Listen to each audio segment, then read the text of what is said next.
All right, good morning, everybody. We have, just enough seats? Is that right? Is it too crowded in here? You guys okay? Not, this room can get a little hot.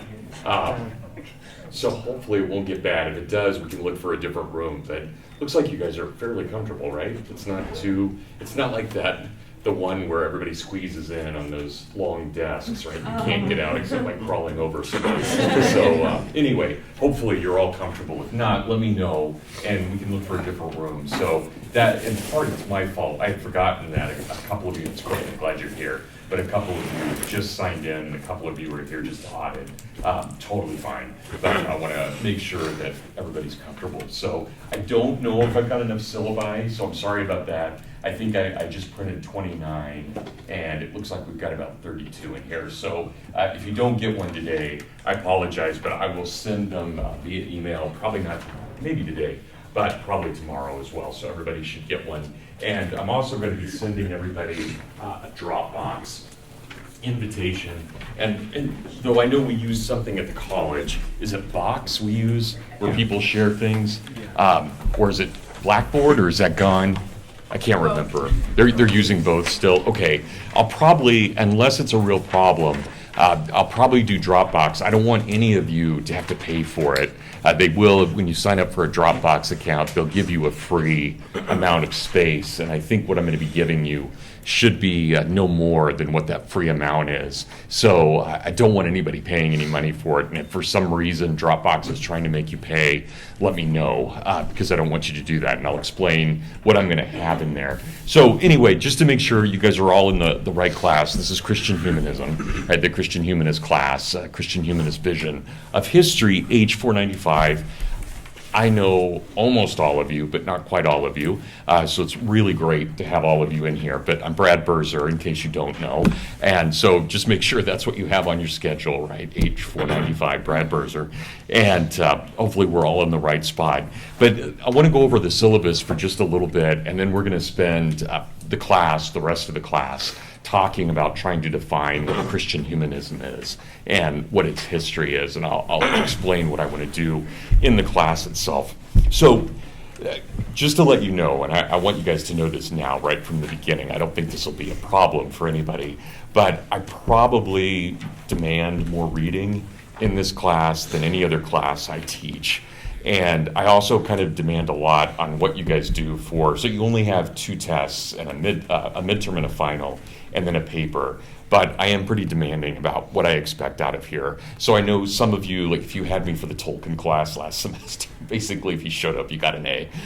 That's not quite what this class is like. This class is definitely, I expect a lot more, in large part because the ideas are really hard. And once you get them, you get them. But it's always a little bit of a climb to try and get there, and we're going to be talking about a lot of different people that you're probably not familiar with. So when I teach Civil War, everybody at least knows who Robert E. Lee is. They may not know a lot about him, but they know who he is. But in this class, we're going to spend time, for example, talking about Eric Voegelin. And chances are good that probably most of you don't know who he is. And there's no reason you would at this point. I mean, you will 15 weeks from now, but there's no reason you would now. So a lot of the people we're going to talk about in here are people that you should be familiar with, but you won't have been up to this point. So just know that I think in a lot of ways, like a foreign language, it's going to seem a little odd for a bit. You'll get it, and I'm not worried about that. I've been teaching this. The first time I taught this was 2003, when probably most of you were 2 or 3 or 4, right? 4 at most. So anyway, I've been teaching this for a long time, and no one, in the end, people do really well. But there is kind of a learning curve, I think, just because a lot of these ideas will be somewhat unusual. The whole course, just so you know, is all centered around T.S. Eliot. So everything in here, from the idea of asking what the course is to trying to figure out what the course ends on, it's all based on Eliot. And that's why I had you guys get that hardback, which should have only been about $25, that hardback of the complete plays, complete poems and plays that Eliot had from 1909 to 1950. You don't need that today. But we, for example, in this class, and we'll listen to Eliot read, but we'll actually read out loud the 4 quartets So all 4 of them, and we're going to talk a lot about them, and we'll take turns. People will read it. Then we're going to listen to Eliot read it out loud, and then we're going to read it out loud again. And that may seem like overkill, but believe me, the poem is hard enough, and there's enough in it that having 3 different readings of it actually makes a lot of sense. Now, we're not going to get to that for a bit. That's a few weeks away. That'll be kind of the center of the course. But I just want you to know that Eliot is this really big figure for us in terms of what he's trying to ask and kind of the inspiration for the course. So the other 2 readings that I have in here are not hard at all. You can read them very quickly. In fact, they're both very short novels. I have Willa Cather, Death Comes for the Archbishop. Personally, I think it's the greatest novel written in American history. You don't have to agree with me on that. I'm going to say a lot of things in here, like T.S. Eliot is the greatest poet who ever lived. You don't have to agree with me when I say stuff like that. You need to know that I like Eliot. You'll hear me say that so many times that there will be no doubt about what I like. Unfortunately, for those of you who know me, I'm not subtle about things, but at least you know I'm honest. I'm just kind of over the top in my honesty about these things. But Cather's book, I think, is really the great American novel. And we'll go into depth about what that means in the discussion. I would like you, I'll give you warning. So basically, when you can start reading it, you should, but I'll give you warning saying, next week we're going to study Cather. So make sure you have it read. So the sooner you can read it, the better. But if you don't have it done until the midterm, I probably won't know. And as long as you have it done by the midterm, that's fine. That's really when I need it done. So one of the essay questions on the midterm will certainly be specifically about that novel and things we've talked about. So you'll want to have that read. The other novel is also a favorite novel, but it doesn't rank as high by any means as Cather's novel, but Walter Miller's science fiction novel called Canticle for Leibowitz, which is just incredible, but very full of symbolism. That's going to be for the second half of the semester. So again, there'll be a day where I'll say next week we're going to talk about Canticle, so make sure you've had it read. But as long as you have it read by the final, that's all that's really going to matter. And I'll have a question on the final about Canticle, specifically about it. I'd be pretty shocked if, now I won't, both novels may weird you out. They both have some very odd passages in them, and especially Canticle for Leibowitz, the ending is deeply disturbing. But it's a great novel. I've never had anyone not like the books, even if there are things in them that you may not like. You'll like the books overall. So they're very good. Death Comes for the Archbishop, if you're curious and if you've not read it, Death Comes for the Archbishop is about the very first Catholic archbishop into the American Southwest. And the story, it's fictionalized, but it's based on an actual guy. And French archbishop, very interesting guy, really kind of godly man in all kinds of ways. But it's really about what does it mean to integrate a community into your religion, and how do you make it so that you can take that community and have them adopt your religion without adopting your culture. That's the kind of, so can you still remain Indian and become Christian is kind of the question of the novel. And that's why I think it's so good. It deals with landscape and all kinds of things, but it's beautiful, and the characters are beautiful. And it's got a catch. If any of you have read this, you know, but the second to last paragraph of the book changes the entire story. So you realize in the second to last paragraph that what you've been reading is not what you've been reading. And it works. It's not one of those where you think, oh, great, she woke up from a dream. It's not like that. But you recognize the whole perspective is radically altered, and it's a great moment. Actually, I'm not going to tell you what it is, but it's a really, really great moment. Canticle for Leibowitz is odd. So one of these novels is very pro-Catholic. The other is kind of anti-Catholic. Canticle for Leibowitz is a story about a monastery that takes place 600 years from now, and then 1,200 years from now, and then 1,800 years from now. And it's after a nuclear holocaust. And the only place that really exists is this little monastery in Utah. And they're the bastion of civilization. And their saint is, it turns out, is this guy Leibowitz, who may have been the architect of World War III. So there's a lot of kind of chaos going around it. And it's very funny and witty at times, but it is pretty dark. So I consider it kind of Augustinian science fiction, but we'll talk about that and what it means. And again, I'll be pretty shocked if you don't like it, but it's really kind of 3 stories in one as a novel, all written in the 1950s and at the height of the Cold War, and especially with the fear of nuclear weapons. Okay, so in the course, you've got those readings. I also, as I told you, I'm going to give you an invitation to Dropbox. And in that Dropbox, I'm not going to assign them all, but I will assign several of them, but I'm giving you more than I'll actually assign. And I'll assign these by a class-by-class basis. But I have something like 30 to 40 articles in the Dropbox. Again, I'm not going to assign them all. And some of them I have in there just because, depending on what you decide to write on in this course for your papers, those articles may be really beneficial to you. So I've tried to put in things written by Russell Kirk. Most of the documents in there are by Russell Kirk. I have a lot by Christopher Dawson, a lot by T.S. Eliot. So I'm not going to assign any of those today. I will probably start assigning a few next week, but it'll be maybe 1 or 2 articles a week at most. So I don't want you to feel overwhelmed because I realize you've got the 2 novels, you've got the Eliot, and then you've got these articles, but I think you'll be fine.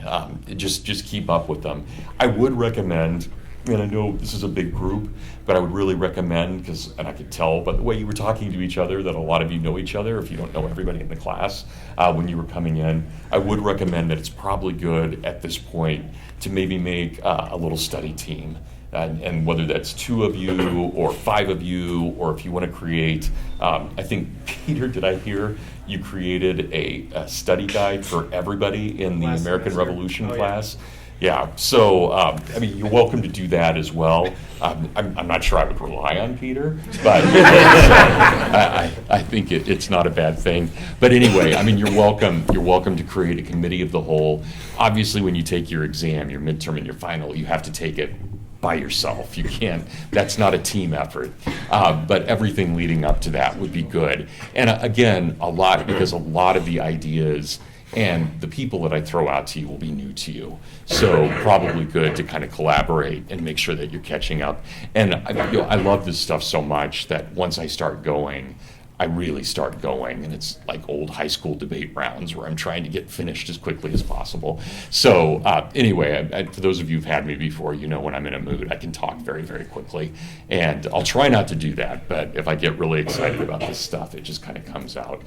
So just try and kind of you'll definitely keep up with me, but make sure that you're trying to work with somebody. And if I'm also going too fast, don't hesitate to stop me at any point. That's not a problem in the least. So as I said, you've got the midterm and you have the final. So notice there in that second part of the syllabus that really accounts for 70% of your grade. So just a little over 2/3 of your grade in here will be your 2 exams. First exam, your midterm is 30%, your final would be worth 40%. So the midterm will be a kind of 75-minute, what this class is. Your final will be a 2-hour. But then this paper that I'd like you to write is 1/3 of your grade as well. So that's really balancing it. I could have made it 33, 34, but it felt right to do it this way. So the midterm and the paper grade to be about the same. So I want you guys to start thinking about your papers now. I don't, as you can see here, down on significant dates at the bottom of the semester, I would like a research précis and bibliography from each of you on February 6th. So that's about a little less than 4 weeks away at this point, right at about 4 weeks. And I just need it via email, so you don't need to turn anything into me on paper, just on email. And what I'm really looking for at that point, it doesn't have to be too elaborate, and I'll mention this again later, but write me a nice long email is basically what I'm looking for. Tell me what your research project is, what kind of sources you found up to that point, and what kind of questions you hope to ask. I am not, at this point, expecting any of you to know where your paper is going to end up. That wouldn't even be proper. At this point, you're just exploring and trying to get things down. But I would like you to at least have your paper idea solidified a month from now, on February 6th.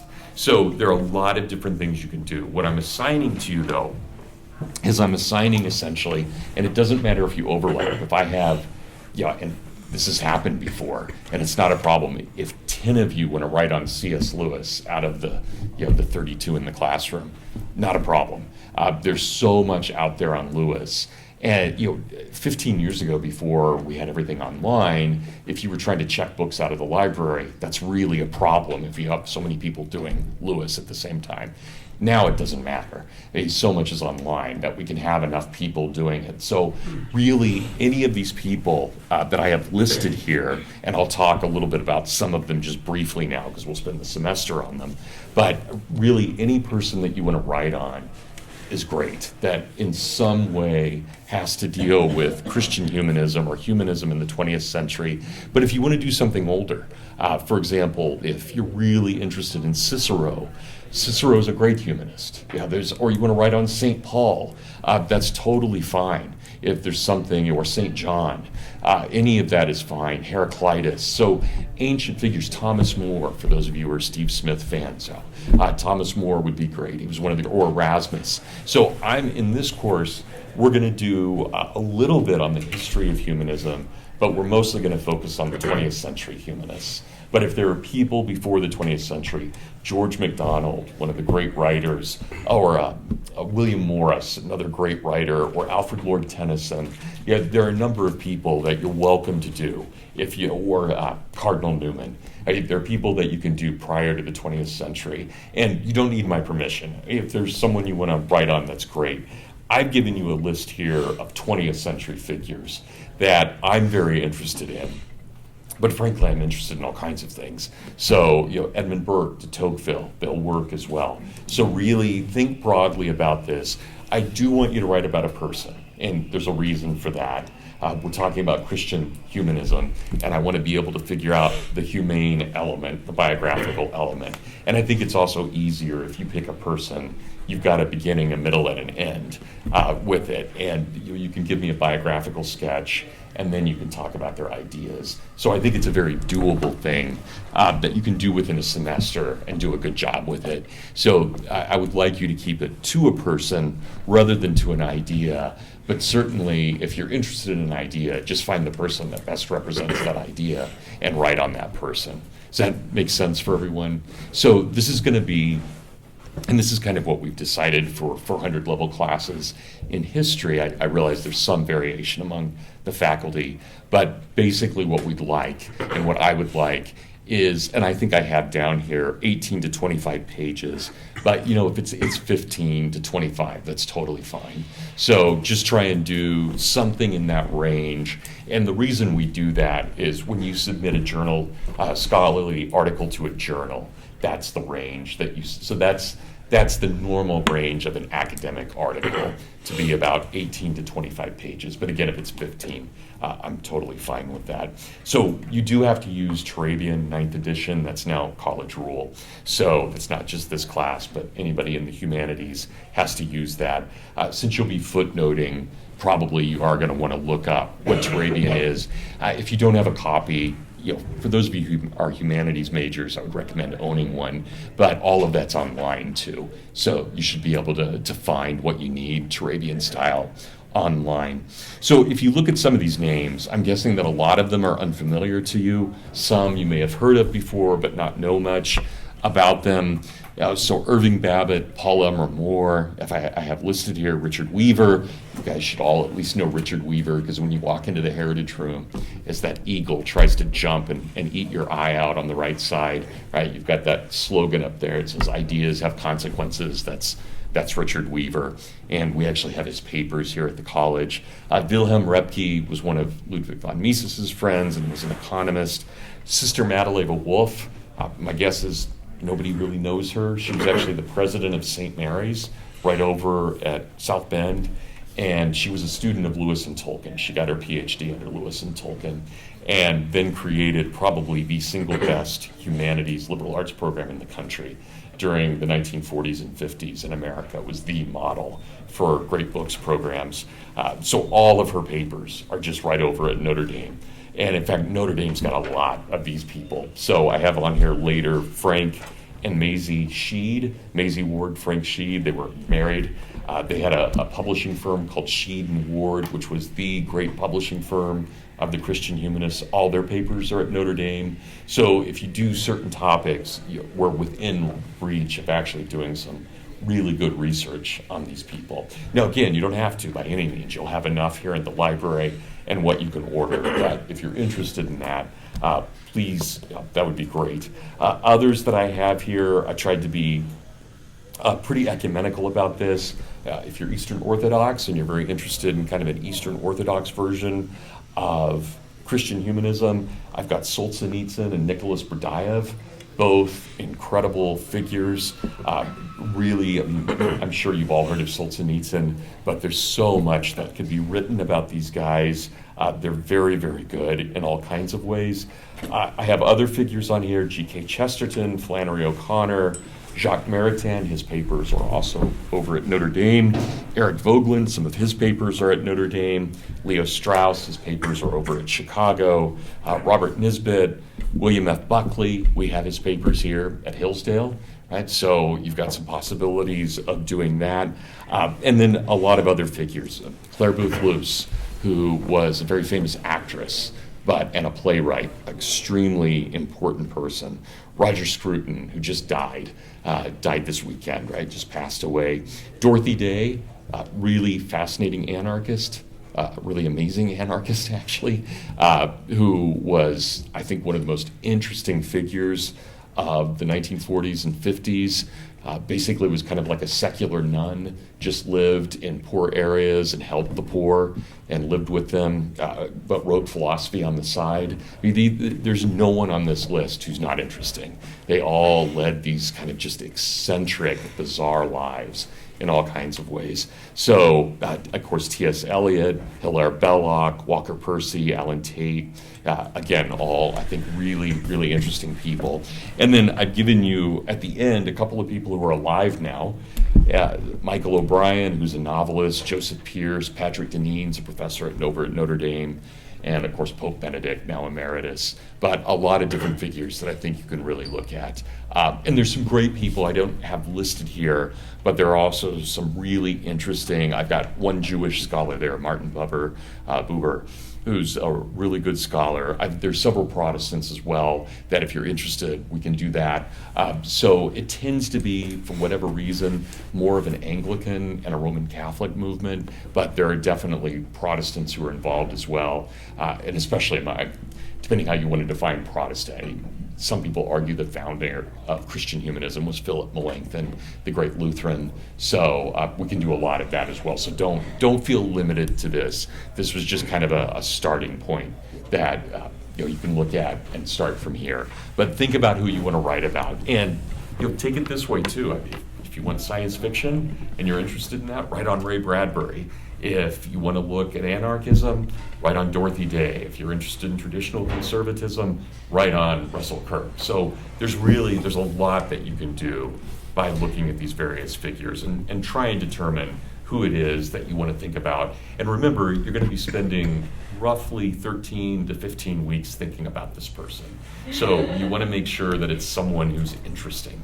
Again, I don't think any of these are uninteresting, but we all have different tastes, and you're going to have different interests, and you want to think about who kind of matches what you would like to write on and what to think about. So start giving that thought now, and I'll bug you throughout the semester. Are you thinking about this? Where are you at? Things like that. But for the most part, I'm kind of assigning it now, and you guys are all great students. You need to start working on it as soon as you can, and keep that in the background of things. Okay, so any questions on the syllabus? Yes? What are your office hours? The ultimate question. I have not decided yet. So I've got to think about that, and I promised my American Heritage students I would let them know tomorrow. So I'll probably send you guys an email tomorrow and let you know. So I would I'm not sure yet. I just honestly have not given it any thought, except you're the third student to ask. So, but I will give it thought. I have to tell you guys, and I hopefully you can all sympathize. I'm not sure this says much about me as a professor. Maybe it says something good about me as a person, but not a professor. I had the best Christmas break I remember ever having. And I let it go until about 8:40 yesterday morning. And then suddenly I realized I have really got to get ready for the semester. So I'm slightly behind, and I apologize for that. Because I should have had that figured out. It's a perfect question, but I haven't yet. So, but I will, I promise. Good. All right. Great. Well, let's get into the class then. And I want to talk about trying to find what is this thing, Christian humanism, and what does it mean? So when I've taught this course before, and I just by the way things have worked out, so this is my 21st year, I usually end up teaching this course about every 2 years, every 2.5 years. And when I first started teaching it, I can freely admit I didn't really know what I was doing at all. And I tried to teach it for about the first half of that. And I had people, Dr. Cole was in the class when he was a student here. Dr. Gaetano was in the class. Dr. Lindley. So it tells you how old I am as well. Lindley, by the way, you guys all know Dwight used to have super long hair. He doesn't like showing those pictures anymore. But anyway, he was quite radical. So, this is not how you think. Lee, Dr. Cole never had long hair, and Dr. Gaetano never did either. But yeah, definitely Dr. Lindley did. Okay, so anyway, when I taught it originally, what I tried to do was kind of use the first half of the semester to define Christian humanism. And I think that just kind of failed. We're all going to be exploring the concept together, but I want to try and define it as well as I can today, and then we'll build upon that. So I don't want us to get, which is what has happened before in the past, I don't want us to get to the midterm where someone says, Dr. Berger, can you define Christian humanism? At that point, I have obviously not done my job if you don't know what it is at that point. But I don't want to be one of these guys, and I'm sure you've had professors like this, hopefully not here, but I had a few in college, where they give you the one great idea, and then every class after that is merely a different repetition of what that idea is. I don't want to do that either. That's dreadful. So hopefully we can find a kind of happy medium where I can define it, but it doesn't become uninteresting over time. That hopefully we'll just keep building upon it rather than repeating it. So the easiest way to define Christian humanism, and I'll give you two ways of thinking about it. So when we have Christian humanism, there are two really obvious ways to define it. Both are correct. One is simply to take the words together and understand that it is about loving the humanities and loving Christianity. Right? That's the simplest way of putting it. So any one of your liberal arts professors who's also a practicing Christian is Christian humanist. And frankly, when we think about what this college is and what this college stands for, think about how we define it, and especially those of you who are seniors, you're probably tired of hearing this, though someday you'll come back to it and love it. But what do we do at Hillsdale? Well, we teach the Greco-Roman Judeo-Christian history, right? Heritage, as inherited by the United States with the experiment of liberty under law. But you forget the United States for a moment and think about that early part. What do? Well, we're studying the Greco-Roman and the Judeo-Christian. That is the simplest way of understanding what Christian humanism is. So you're a humanities person, and you're also within the Judeo-Christian tradition. Now, specifically, we're going to focus on more the Christian element than the Judeo-Christian, but we'll see here that Judaism is fully a part of this as well. And there are reasons for that, and very important reasons for that. So we'll see that in a moment. But so that's number one. The easiest way is just to say you love the humanities and you're also practicing Christian. That's the best way to think about it. But there's a harder way. And now we'll start. Now, nobody in here who comes from a Christian background is going to disagree. But you may think in different ways about your Christianity depending on what denomination you come from. So one of the things that we'll see, so if number one, someone who really loves the humanities, and I bring this up, I think it's important, because quite often the term humanism in and of itself is, and I find this all the time, even when I speak to people that I would consider to be Christian humanists, when I say the word humanism to them, there's almost always this kind of visceral reaction, because humanism, for a lot of people, means this kind of secularization or a placing of the human person above God. That, of course, anyone who knows the liberal arts knows that can't happen. But if that's not what you're thinking about, humanism can often be a kind of bad word. So, if this were 120 years ago and I said humanism, none of us would need to modify it with Christian.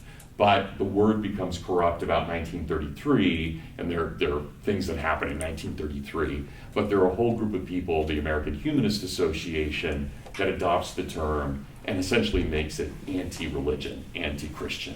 So that's why you start adding Christian on to Christian humanism around 1933. But before that, nobody would have thought of it being anti-Christian at all. So it's only in the last 100 years, a little less, that we think about it in that way. But the second way of understanding it is much more difficult. And this is something that we are going to explore a lot throughout the semester. And the second way to understand Christian humanism is to focus on the human aspect of Christ. And therefore, to think in particular, and in theology, this would be called incarnational theology. It is to think about the meaning of the incarnation. That is, the Word become flesh. So that concept of logos, that concept of Christ being fully man and fully God, is critical to understanding what Christian humanism is. So now we could say easily, well, why not just call it Christianity then? Why do you need the humanism if we're just talking about the incarnation? And that's a fair comment, that's a fair criticism, except that there are so many implications of the incarnation itself that it really does matter that we have to think about that humane aspect of Jesus. We have to, at least for the purposes of this class, we can't think of him just as the second person of the Trinity. We also have to think of him as being conceived, as being in the womb of a woman for 9 months, of going through birth, of being a kid who needed the equivalent of diapers, who had to grow up, who probably had emotional attachments and friendships like we did as a kid. All of those things matter, right? All of the 33 years of Jesus' life on earth are hugely significant for Christian humanism because it's the ultimate expression of this idea of what it means to be human, even though Jesus is simultaneously fully God. So that human aspect is critical. And now we don't know. The interesting thing is there's a lot we really don't know about Jesus' life, right? When we think about his first 30 years, there are some significant moments that we celebrate, but they're only moments. And we don't know a lot before he's age 29 or 30. And then, of course, we see him in depth for the last 3 years of his life. But for the vast majority of his life, we know nothing. But we have to speculate, because obviously he is human as well as being fully God. So there are things that he has to go through that we have to contemplate. And that's not something that most Christians give a lot of time to. We often, as Christians, think about the spiritual nature of Christ, we think about the sacramental nature of Christ, but we don't always think about that specific incarnational moment of Christ. And that becomes key. So it's not, very importantly, it's not that God enters into something, and it's not that God dominates something, but he becomes something. Right? And that's really going to matter in the way that we think about this. So what are those implications that if we believe this, that God would actually become incarnate and not dominate flesh, but become one with flesh? It's a very, when you think about it, yes, we just all finished Christmas, so of course we were thinking about the incarnation, but the implications for that are astounding, and frankly more than we could ever talk about in a semester.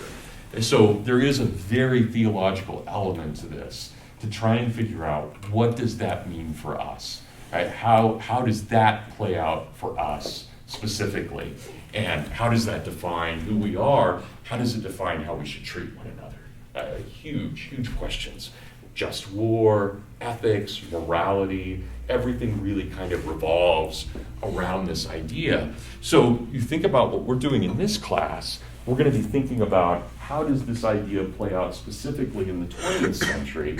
Well, when we think about something like Christian humanism, it's really one of the only true alternatives that's presented to things like fascism or communism or National Socialism. You know, we can say, and I'm sure most of us in this room probably come, because we're at Hillsdale, we probably come from a libertarian or a conservative background, but there's something about Christian humanism that offers a fuller understanding of the human person than either libertarianism or conservatism can. I mean, there's no doubt, I consider myself very libertarian.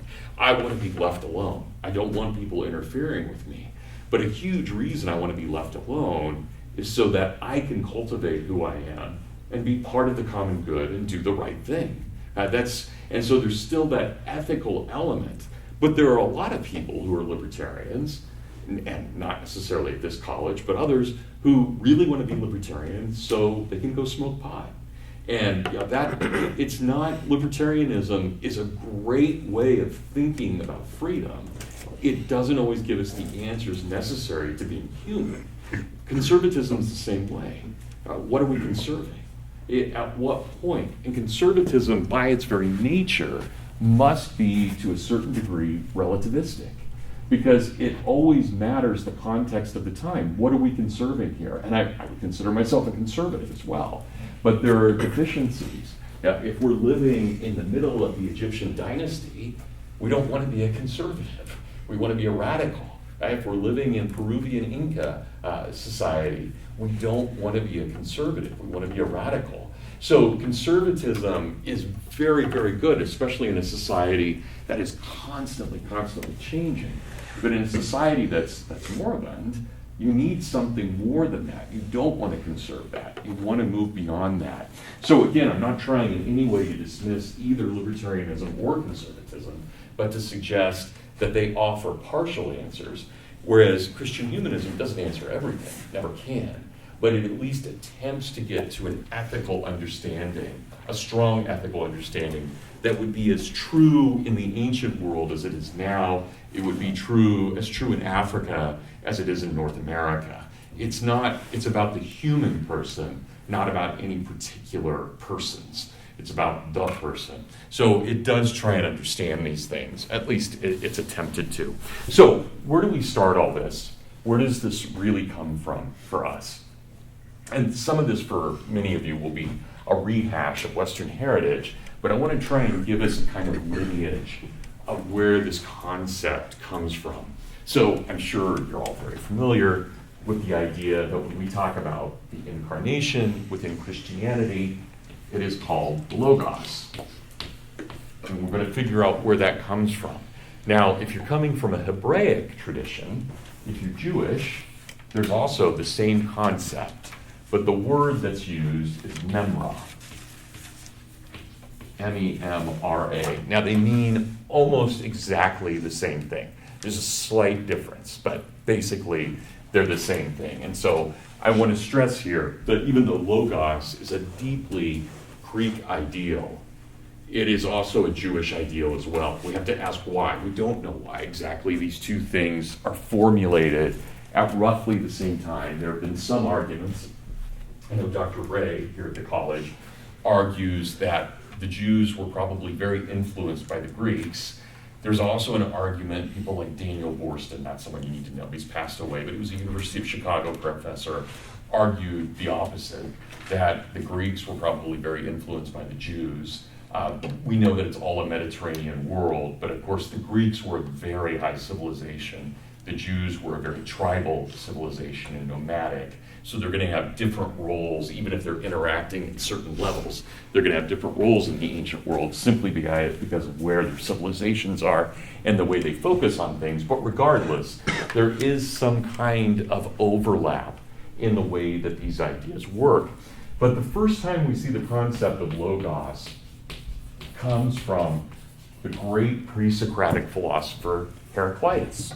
And Heraclitus, roughly about 510, 505, 500 BC, there's a huge debate, massive debate, in places like Miletus and other places on the Ionian coast in what's now Turkey. A lot of it's underwater, unfortunately, but that area of Turkey that was then extreme eastern Greece, but always kind of a battleground between Persia and Greece.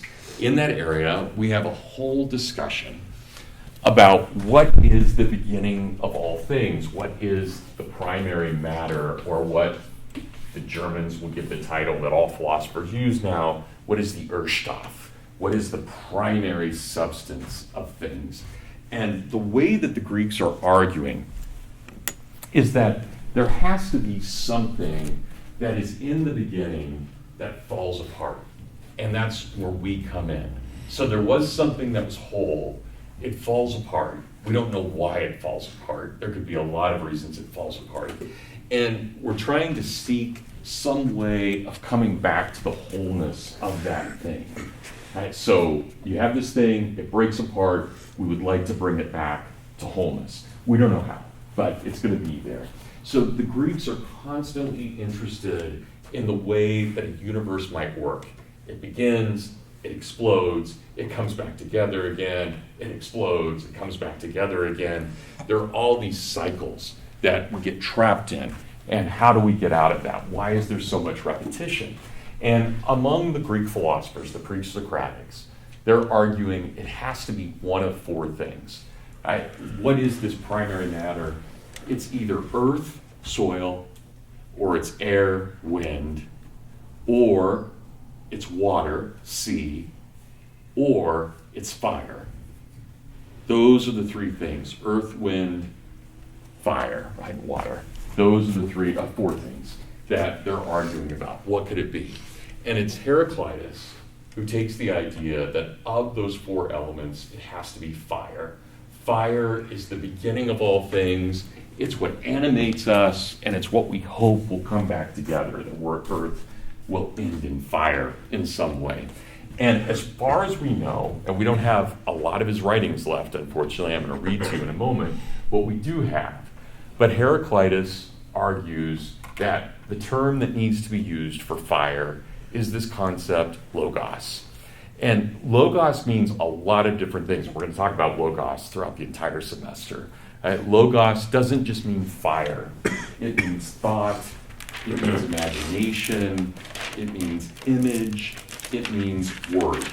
And so all of those things are kind of put together with this divine fire, this thing that starts, falls apart, and that we hope to bring back together again. But because, Heraclitus says, because it was at one point all together, there has to be a connection that all aspects of the universe have with one another. And that connection is found within beings who make decisions. That is, within human beings, we share or have a share in this common thing called the logos. So Heraclitus says that every single person in some way is animated by this concept of fire. Right? We're all animated by it in some way or another. Now, as I mentioned, we really don't have that much left from him. We only have a few of what are called the fragments of what he wrote. And truly, I mean, the title of this is very telling. We only have the fragments left. And I'm not going to read by any means all of them, but I'm going to give you just a few of them. And hopefully you guys will see why this becomes so important as we go on into the semester. So just a few fragments.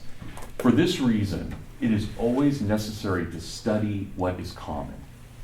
And so if we're going to think about the human person, the most important thing we have to think about is what holds us together.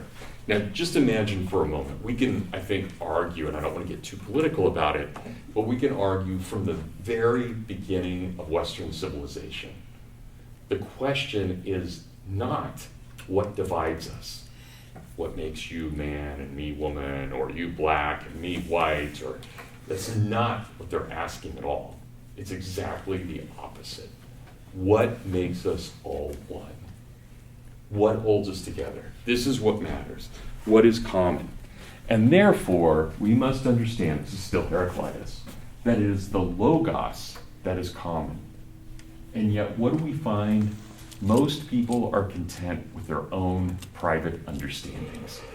So he's not happy about that. Right? Here is this, we can identify there is something that holds us all together. And yet, rather than think about that, most people are more concerned with their self-interest, is what Heraclitus is saying there. And yet, what we need to do is think about what we are in common. Right? This is why. And why does he say that most people do this? Because no matter how much they profess religious belief, that is, a shared belief about something transcendent, they're still more concerned with their private lives. So they may profess religious worship, they may profess belief in divinity, but when action actually happens in the real world, they're almost always out for themselves. And this is a danger for Heraclitus, because we're not thinking about that which is common to all of us. And so he says, and this is fragment number 18, I just read to you fragment number 1, here's 18, right thinking then is the greatest excellence in society. And wisdom, right thinking means common, right? What are our first principles? And wisdom is to speak the truth and act in accord with nature. So already we have elements here, and I hope you guys can see this. This is so similar to St. Paul in his letter to the Romans, right? This is very, very similar to that idea. What do we have? Well, again, right thinking is the greatest excellence, and wisdom is to speak the truth and act in accordance with nature. So already with this concept of the logos, we're thinking not just about what is in common, but what is true. Right? We're trying to figure that out. What holds all of these things together? And yet, again, as he says, we often fall from this because we're so interested in ourselves that we don't typically think about what holds us together. And that's a great danger in humanity. So, fragment number 23, again, speaking about this common thing. Those who speak with understanding must rely firmly on what is common to everyone, and this we call law, and much firmly. For all human laws are nourished by the one law, the law of the divinity, of the Logos, for it has as much power as it wishes, and it is sufficient for all. And even after all have partaken of the Logos, there is still more left over. So the divine grace is greater than any one of us. And that really becomes the central element of what Heraclitus wants us to understand. Right? So we already have these concepts that we throw around all the time. Right reason, first principles, law, natural law, wisdom. So Heraclitus has really brought all of this up. But of course Heraclitus, like all humans, passes away. And we really won't see his arguments being made real. So remember, he's roughly about 500 BC. We won't see his arguments being made real until about 322 BC, when we see the rise of a whole new ethical school called Stoicism. And Stoicism will arise mostly from two figures, a guy named Zeno and a guy named Cleanthes. And Zeno and Cleanthes take the idea of the Logos and they try and create an ethical basis for it. So it's not quite a religion, it's close, but it is this ethical basis. How do we treat one another? How do we live with one another? Now, notice in the time period here, and again, you guys have to kind of jump back to Western heritage for a moment, the time period where we have a polis, and the polis actually matters, to a time period where the polis no longer matters. So we've gone from these tight-knit communities in Greece to just Greece. And soon we're going to have Philip, and we're going to have Alexander, and we're going to have a Greek empire, a huge cosmos rather than a polis. And so the questions that people like Zeno and Cleanthes are asking in terms of their own Stoicism is basically the question, if we all live in common, how do we do that? So we're going to become not citizens of one polis, but what will be called the cosmopolis, the polis of everyone. Right? So we'll get to that in just a moment. But this is the next stage. So Zeno and Cleanthes. And again, I just want to bring this into Scripture for a moment. I'm sure many of you are familiar with Paul's journey to Mars Hill in Acts 17. And in Acts 17, when Paul is arguing, and he's arguing with the Stoics and the Epicureans, so he's there in the marketplace and at the temple, and he's actually, Paul, the Christian, is arguing with these Stoic philosophers. And if you remember in Scripture, and I love the way that the King James puts this, they're both babblers. Right? This is the philosophers call Paul a babbler, and Paul calls them a babbler. But then Paul does something amazing, absolutely amazing, astounding. He looks to the statue of the unknown God, and he says, look, you guys got something right here. Right? You knew, you had humility. You knew that you would never know all things. And so you gave credence to this thing that is to come but is unknown. I now give you the unknown God, right? The real God, the one who is here. Now that works, and Paul is able to convert, does he get 8 people in Athens? It's not huge, but he's able to convert a couple of people there. But then he does something else, and he says, even as your poets have said, in him we move and live and have our being. Well, that's incredible when Paul says that. And any of you who are Anglican or Orthodox or Roman Catholic, Lutheran too, you still say that on Sundays. Right? Even though it's scriptural, it's right there in Acts 17, it's also part of the liturgy of communion. In him we move and live and have our being. For many of us in my church, it comes up every 4 weeks. We say that.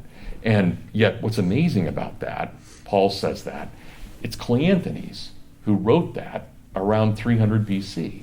It was a song he wrote to the Logos, to Zeus. And it originally said, in Zeus we move and live and have our being. Right? That's incredible that we have that from Paul then later on. And of course he says, as one of your poets said. And he's referring to the Stoics. And he's baptizing it. He's not telling the Stoics they were evil or they were wrong. He's saying, here's something they had, and now he's fulfilling it. And, and just imagine, and those of you who had me for Western Heritage, you'll remember this. But of course, where in the West do we get our name for God? It's Deus, right? It's a corruption of Zeus. It's the same thing. It's the same word.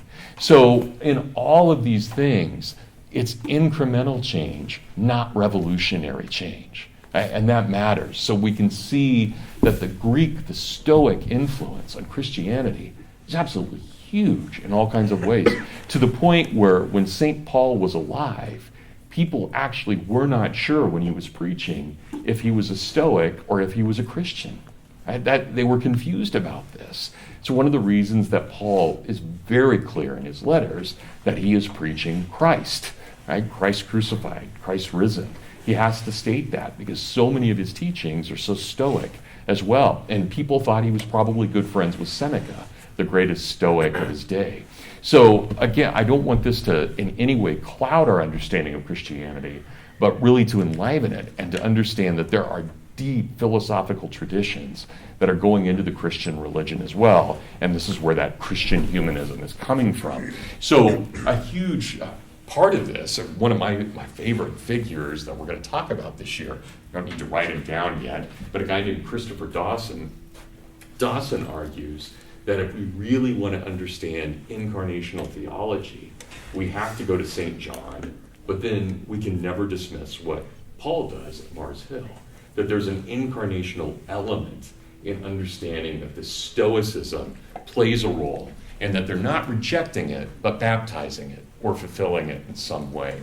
So that becomes a critical issue. But then we have some other Stoics that I think are worth mentioning as well. So we have Heraclitus, who's a pre-Stoic. Then we have the Stoics, who are obviously Stoic. But we have these other figures who matter as well. And now we jump to the Romans for a moment. And I want to mention two Romans here who are, one is a professed Stoic, the other is just an admirer of Stoicism. But they matter in the way that we think about what this thought was and how it plays out. So the first one is Virgil. You're all familiar with Virgil, of course. It's Virgil who writes the Aeneid. It's Virgil who, according to Dante, leads Dante through hell and then through purgatory, right? He's his guide. He's a critical figure. Well, one of the reasons, and you guys all know him as Americans because you look on your dollar bill and it says the Novus Ordo Seclorum, right? That's a line from Virgil. And the Americans loved Virgil. The American founders did absolutely love Virgil. We wouldn't have that saying, the Novus Ordo Seclorum, without him. But there are other things that Virgil is really important for us, and one of the reasons that he matters so much for the Christians as well as for the Americans later on. And this is from one of Virgil's poems. He wrote a whole series of poems called the Eclogues. And in Eclogue number 4, which was written about 50 years before Jesus was born, he describes how it's possible. Now, he's a Stoic, so Virgil is a practicing Stoic, but he writes how it would be possible for a God to become incarnate.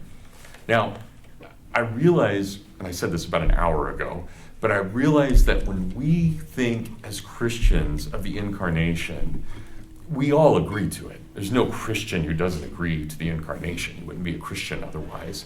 But we also don't focus on it, and yet, strangely, we take it for granted. So we have these kind of weird mix of ideas where, yes, of course, we believe in that, but we don't really focus on it, and yet we think it's pretty normal. But we have to recognize that there really are very few in all of mythology, in Asian mythology, in Norse mythology, in Mediterranean mythology, it is really rare to have incarnations. You'll have a god fool around with a human, and they may have a child, but it's not quite the same thing. There's something different about it. Usually these are demigods or heroes, but we don't think of them as God incarnate. We don't think of Zeus coming down in human form. We think of him having kids, but we don't think of him in human form. And this is especially true when you look at monotheism. One of the greatest differences, and I'm not trying to be in any way just controversial here, I think this is just a fact. One of the greatest differences between Islam and Christianity is that Islam cannot, absolutely cannot, it is strictly forbidden, come up with the concept of an incarnate God. There is no greater sin in Islam than the idea that Jesus was God. They will very easily recognize, and they say this, Jesus is the second greatest prophet who ever lived. That's part of Islamic teaching. And they love Mary, which is really interesting in and of itself. They actually have more about Mary in the Quran than we do in the Bible. So Mary is a major figure, but not the incarnation.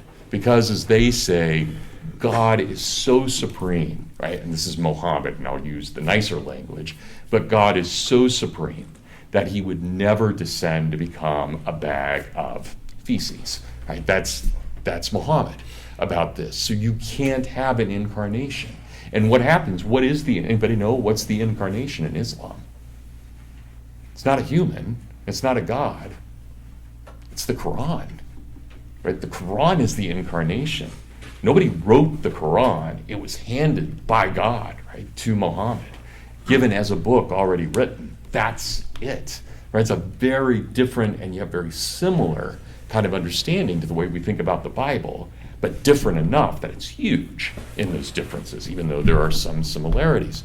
So when I read to you from Virgil, this should be utterly shocking that Virgil would say this 50 years before Christianity, 50 years before the incarnation. He says, "The Sicilian muses, I ask you to sing a nobler music, one of orchard trees and humble tamarisks. Do not please everyone, so may your song be a forest worthy of consul. The last great age of the Sibyl, the prophetess, told has come. There is now a new order of the ages to be born," at the Novus Ordo Seclorum, to be born. "The Virgin will return and come in the reign of Saturn, and the new generation will now come down from heaven.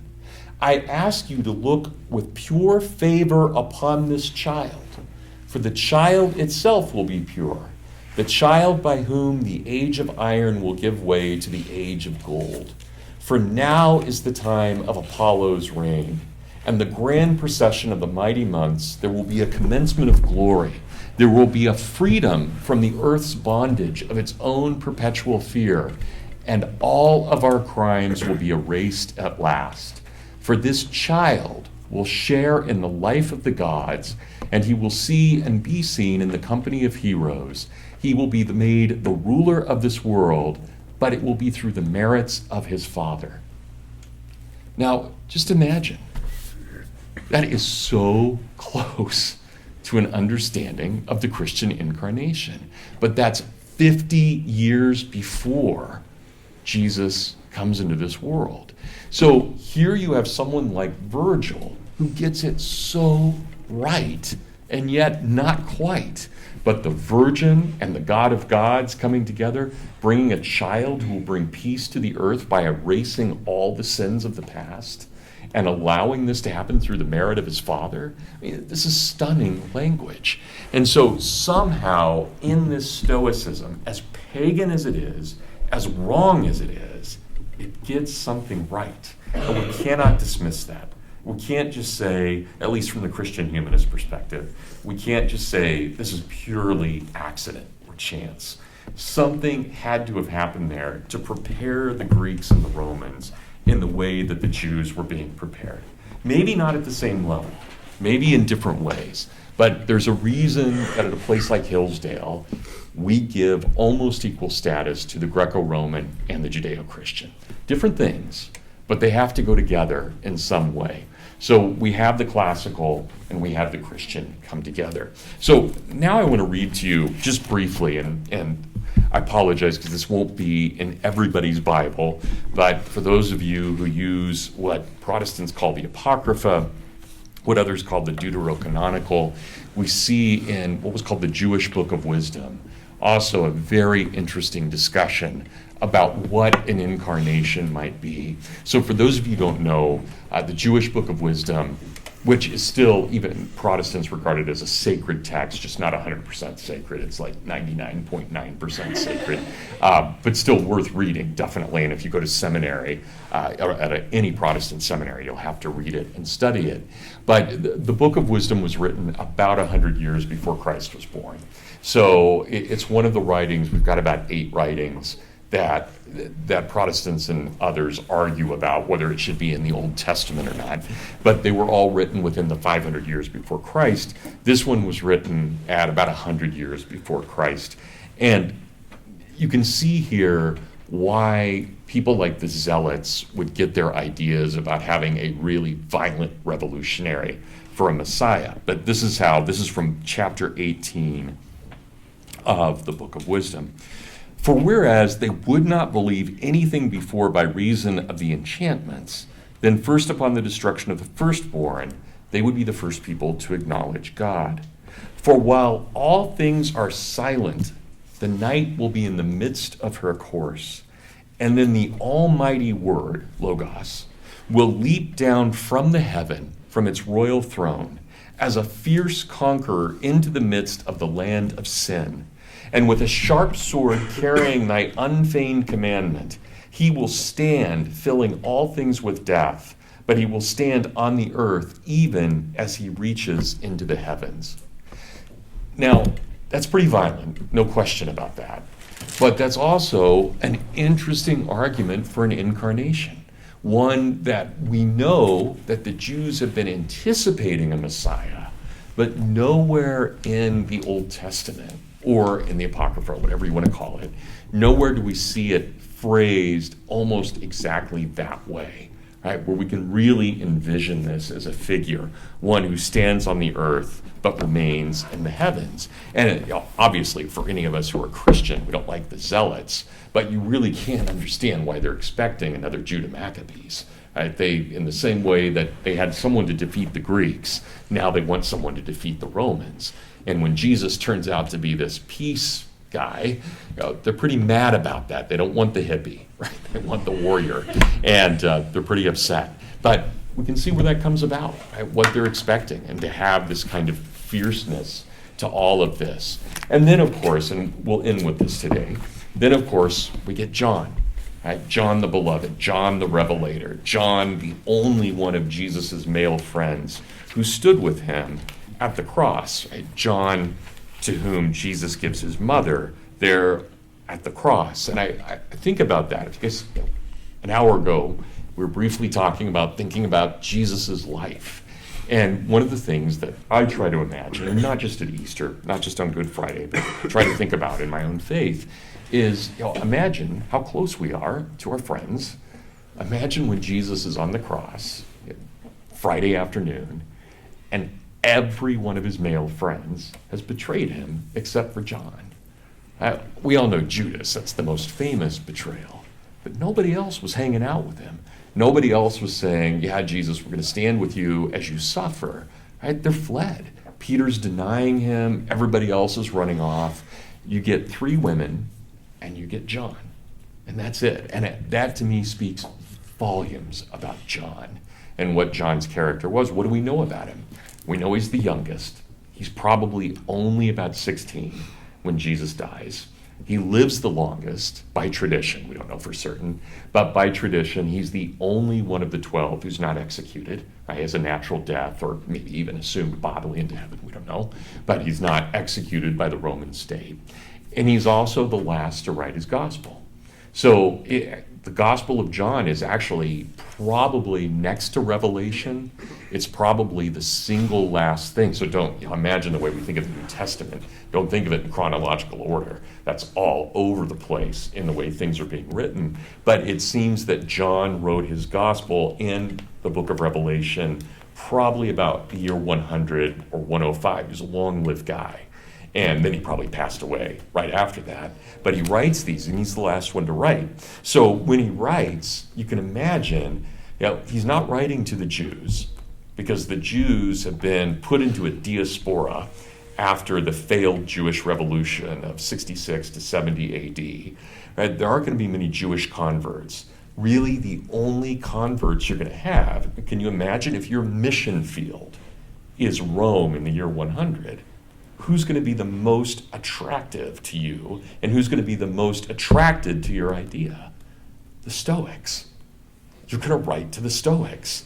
You're going to try and convince them, because we've already seen Paul debate with them, and we've already seen that there are certain concepts that the two have in mind. And we can say historically, we know that the Romans who convert to Christianity are the Stoics. That is unquestionable, that they are the early non-Jewish Christian converts. And so what does Paul say in this kind of beautiful prose poem at the beginning of his gospel? In the beginning was the Word, Logos, right there. Nobody else has said it this way. John comes in, it's Logos. This thing that you guys worship, we've got it. It's not unknown. It's not some abstraction in which we all have common feelings and common reason and common knowledge. It's real. And not only is it real, it was there at the very beginning of things. It came as a person in the middle of things, and it will fix all things. Remember the Greeks. It's fire, it breaks apart, and then somehow it'll come back together again. John, in the first 14 lines, answers every difficult Greek philosophical question that's been asked. Every one of them. They're all there. I know what the Logos is. Yes, it broke apart, but not in the way you think. It broke apart by becoming whole, and it will make things even more so in the end. So all the questions you Greeks asked were great questions, but you couldn't have found the right answers because you're not the chosen people. But now at this time in this place, we can reveal to you what that truth is. This is the unknown God. Right? So in the beginning was the Word, Logos. And the Word, Logos, was with God, and the Word was God, Logos. The same was in the beginning with God. All things were made by him, and without him was made nothing that was made. In him was life, Logos, and the life was the light of men, and the light shineth in the darkness, and the darkness did not comprehend it. There was a man sent from God whose name was John. This man came for a witness to give testimony of the light, that all men might believe through him. Now notice again the language. It's not that all Jews will believe. It is all men. Right? This is a very radical audience. And we're not talking about black people or white people or men or women. Everybody. Right? Every single person. And then it gets even crazier. He was not the light, but was to give testimony to light. Why? Verse 9. That was the true light which enlightened every man that cometh into the world. Now that we have to think of not just theologically, but philosophically. Notice what John says. When the true light, the Logos, comes into the world, it doesn't just enlighten from this point forward. So here we are in the year 29 AD, and now in 30 AD, and 31 AD, and 2020 AD. He says it has lightened every man who has cometh into the world. There's no restriction on God. He works in the past, the present, and the future because he's out of time. So this universal quality is one that says even you pagans can be just as saved as everybody else. Jesus did not come for one people. He came for people without asterisk. There are no caveats. It is everybody. And it's not just those who will come in the future. There is something about those in the past as well. He was in the world, and the world was made by him, but the world knew him not. He came unto his own, and his own received him not. But as many as received him, he gave them power to be made the sons of God, to them that believe in his name, who are born not of blood, nor of the will of the flesh, nor of the will of man, but of God. And here, a critical passage theologically, the Word was made flesh. It didn't enter flesh. It didn't exist side by side, but became one. That cannot be divided. Flesh and spirit became one. This is the incarnation. Right? That was not, and the Word was made flesh and dwelt among us. We saw his glory. It was the glory, as it were, of the only begotten of the Father, full of grace and truth. Now, obviously, you have to take a leap of faith to believe in that, right? No question. But I also want you to recognize that when John is writing, he is not just writing for those who believe. He's writing for those who could believe. And he is making a philosophical argument here because he's trying to address a Greek-Roman population, one that would have been raised on the classics, one that was raised not in a Jewish fashion, but in a deeply Mediterranean fashion. So that's why that Christian humanism becomes so important. Okay, any final questions? We're going to pick it up there. I want to read a little bit more from Paul and from Cicero when we come back on Tuesday. But otherwise, we're going to start getting into the modern moment as well. Okay, so look for an email from me. God bless everybody. Have a great weekend. Thanks for being here, and I'll see you on Tuesday.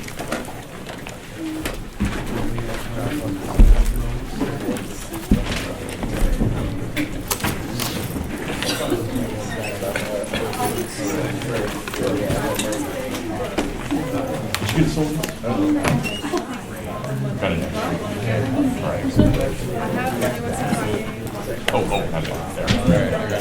All right, see you, buddy. Yeah, thank you.